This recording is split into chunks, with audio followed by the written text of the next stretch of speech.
Hello everybody, welcome to Sam and Mary's indoor life. It's a miserable weekend out there.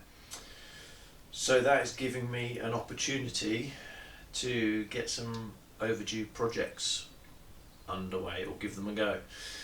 So what do you do when you've got an old DD tarp and it's had a bit of a life? This has been up at the field a lot this year, and if anyone knows what happens to plastic when it's exposed to long-term UV, it goes all brittle. Also, I did have a bit of a fire incident and I've burnt a hole in this. So my choice is throw it away and buy a new one, or can I do something different? And what I'm thinking, cause, I mean this size of tarp is over 50 quid, and when you actually think what it is, it's a very cheap piece of plastic stitched together. That's basically all it is with these attachment points, and there's nothing wrong with those.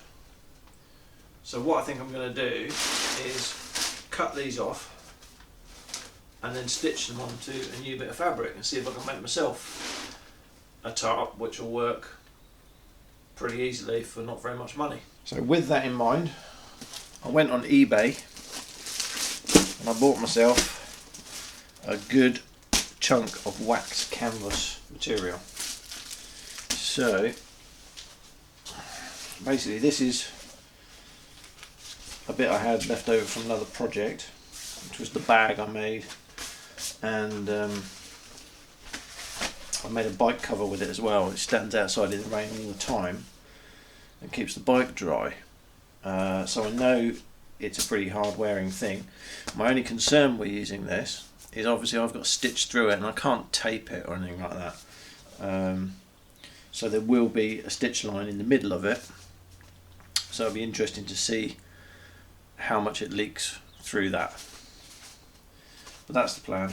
Get this open, cut it to the right sizes, and then remake my tarp.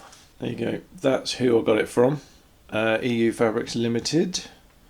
I got them on eBay. I got that through eBay though, but there is a website there and phone number. Quilted Fabrics, blah blah blah. Hessian Fabrics, fleece, cotton canvas, wax. I like the idea of cotton canvas because it's more environmentally friendly than that. It's also quieter. Listen to that. Yeah. Rub that together. There you go. So, I've got no idea how well this will work, but we'll give it a go. Right, so that's what I'm left with. 4 corner pieces, they're quite large. Smaller intermediates, and these centre lines for your ridge line to go through. The rest of it's gone. Now it's time to get out the beast. There we go. One old school Singer sewing machine. She's a, I think 1950s. I did look up the serial number. I think it's 1950s, I can't remember. It's electric, so I'll plug it in a minute. Great, model 99K, good sewer, good and reliable, nice and solid. And for me, someone who doesn't really know how to sew, actually surprisingly forgiving, which is excellent. I might have to change this thread. Let's have a look. See what I've got. That is a really heavy duty polyester thread, but I don't have much of it.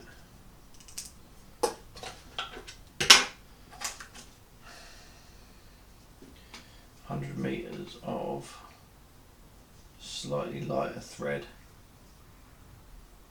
but that's going to match the colour nicely. And then I've got this black.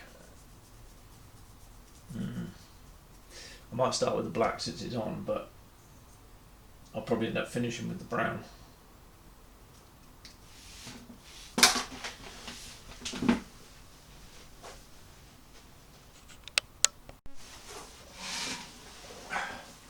Right then, this material is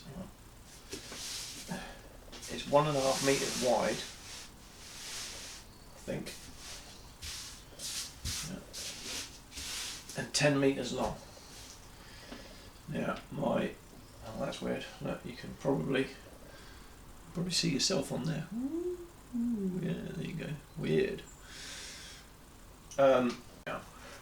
You can probably tell I'm not going to use all of this material, and I think the original one there was a 4x4, but what I think I'm going to do for ease of this, I'm going to make a 3x3, which will still be big enough to cover the area I'm looking to cover, and should be a bit more usable. And with this material being sort of unknown, this actually feels thinner than this other one. I know this is darker, and it might just be the colouring that's different, but it does feel thinner than this one.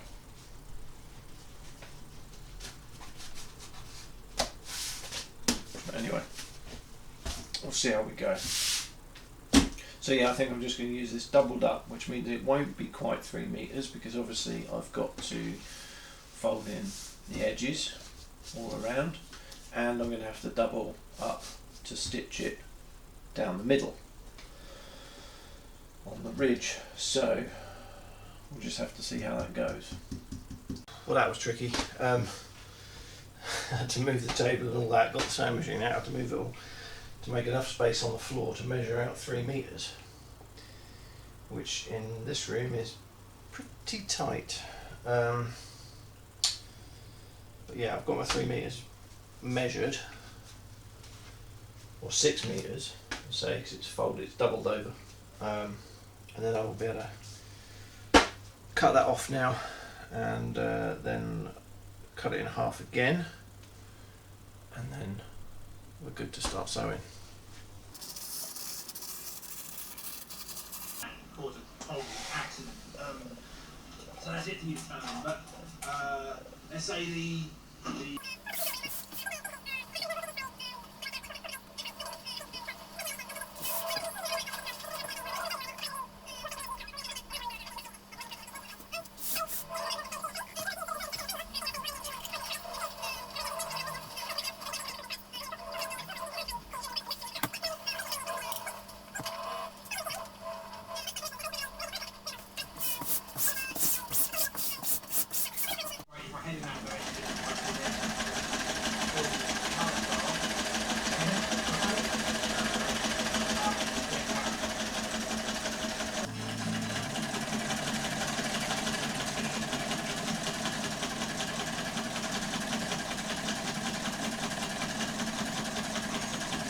Okay, so it appears 55 quid is really good value for money for a tarp, but we're going to persevere anyway. Look at my terrible stitching. Look at this. It's all over the place, but that is one of the corners stitched in good and strong. I caught the back edge in the stitching there, so that's really annoying, but that's one of them. I mean, you know, it's strong, but it ain't pretty.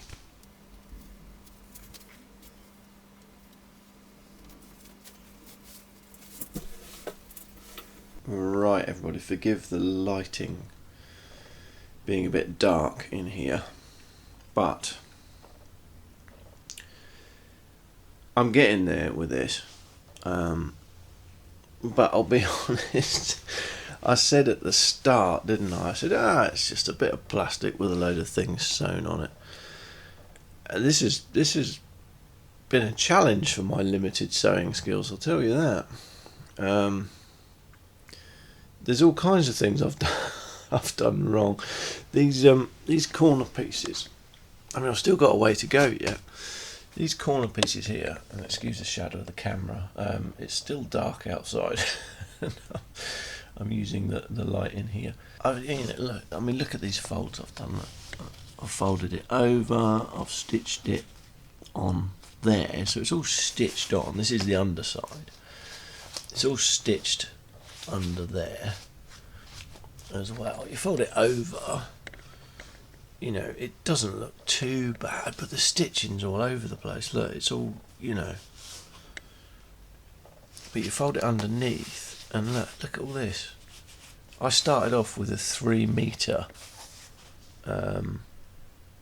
length, and I've got somewhere between 2.9 and 2.8 metres. This is stitched, that's stitched. But yeah, it's been really bloody hard. I sewed one of these on upside down. I did the first one of these, and then because I'm dealing with such a big bit of fabric in what is quite a small room, I sort of pinned out the next one and sewed it on. Then I did it, and I realised, oh heck, I've sewn it on the wrong blooming side. So it's like, oh, here we go. Here's another bit. Look, on this corner here, I caught that bit in my stitching underneath, so that's permanently stitched in like that. And I just went, oh, do you know what? Sod it. But there's another corner. And look at those stitches there. Look, way, nothing straight. You should be solid, but nothing straight. Anyway, that's all the corners are done, and the ridge line ends. I'm now sewing in the intermediates, or just about to, just pinning in these ones. So I've sort of measured them up, and I'm pinning in 2 of those. Then I've got to obviously open it all out the other way and do the other side. This thing is really, it's really testing my limited skills, and it does highlight to me, guys, and I don't normally do channel shout outs, particularly. I'm not very good at that side of things, but Mac Tightwad, who makes his own kit, and I'm going to put a link to their channels, Mac Tightwad and David Fryers. I mean, those guys are the only 2 I know that are making their own kit to a really high standard. I'm sure there are others that I don't yet follow or whatever, but it just goes to show how little I know and how good they are. I mean, rucksacks, pouches, coats, jackets, trousers, shelters, whatever they're making, you know, there's a hell of a lot of work goes into that. A lot of thought goes into it, and the planning of it. I mean, here I am struggling to make a tarp, you know, which, as I said at the start of this video, is just a bit of plastic with a load of tabs sewn on it, and I'm struggling to make it, you know. Yeah, I'll be glad when this is done, and I really hope it works. I'm a bit worried because the central bits, hang on, let me reach behind me, these bits, these are what the ridge line runs through, if you can see that. So it needs to be sewn onto the centre like that, so right through the middle of the fabric, above your head basically. So in heavy rain it's going to be maybe water seeping through where my stitching is. You know, because it's a wax canvas, I suppose I could like do some sort of wax treatment on that area, but of course this original one was all taped seams and everything, so I don't know how well that's going to work. I don't know how well any of this is going to work, but it's going to be better than sitting in the rain, for sure. So, yeah, time to carry on. But yeah, shout out to Mac and David, because you guys, I mean, I respected what you did, but I've got a big, big respect for you now, guys.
Hi everybody, welcome down to a quietish bit of Old Allen's and the Tarp, the waxed cotton canvas tarp. I've got some string, old bits of string, cordage, plastic, whatever you want to call it. Let's see if I can get this thing up, shall we?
Okay, so it looks like a dirty bed sheet at the moment, but hopefully it'll come together. I'm just having to make up a prusik loop, because I just managed to find some random old bits. I'm right on cue, it started raining. Excellent. I managed to find some old bits of paracord. I need to put in an order somewhere for a bit more, I think. Because it's amazing how quickly you get through it. And it doesn't last that long. If you're using it out, and it's out a lot, the sunlight breaks it down. But there we go. Little prusik loop. Higher up.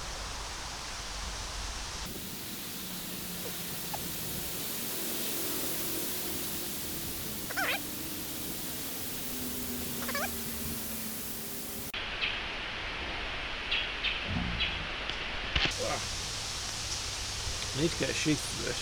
I haven't got one. No sheath. If anyone out there wants to make me a sheath, or send me some leather so I can have a crack at making it myself, even better. What to do with it? Right. Put it in my pocket, try not to stab myself. A little stick.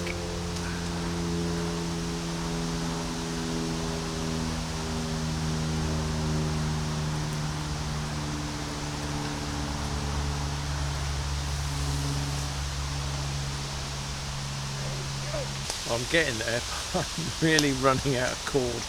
That's about it, so I'm going to have to try and find a bit of something else. Well, that's lucky. I just found about half a mile of jute twine, which kind of seems appropriate for this old tarp, doesn't it?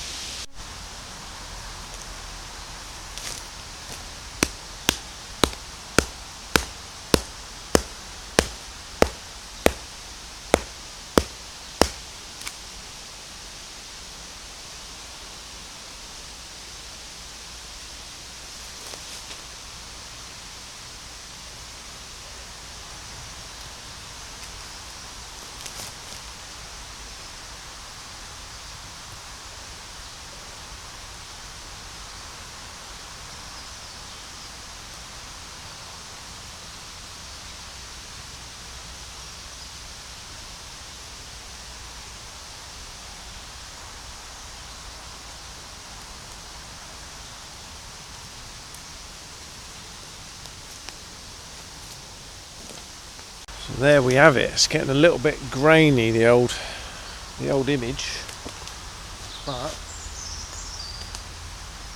it's up, and so far none of the stitches have formed.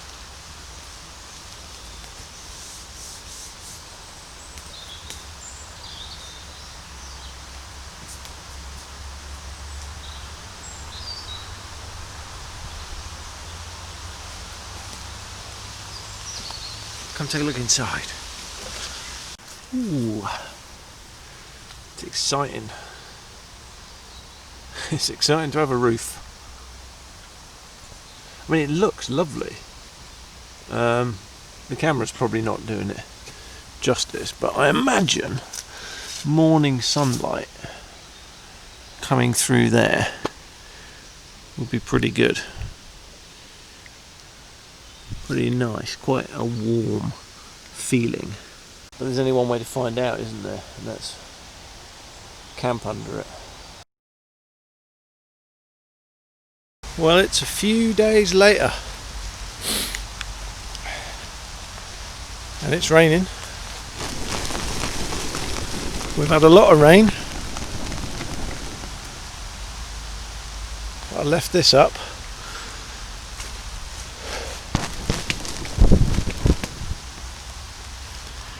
To see how it would cope. God, it's dark. I'm really, really sorry. It's an end of the day job. But it's dry. Everything's dry. Fabulous. Step outside, try and get a bit more light for you. Yeah. So I was intending to camp down here. But what I did, I put the tarp up, put the hammock up a few days ago, and then I went home with Mary, had some dinner, and I thought, right, I'll come back out on the bike, pedal over, camp in the woods, then go to work on Monday morning. Well, it's now Wednesday because I sat on my butt on the sofa after dinner, and we put on a bit of Netflix and a bit of YouTube, and yeah, come sort of like 9:30, 10 o'clock at night, I couldn't be bothered to pedal down here and go sleep in the cold. So yeah, this is the first I've seen of this tarp for a few days,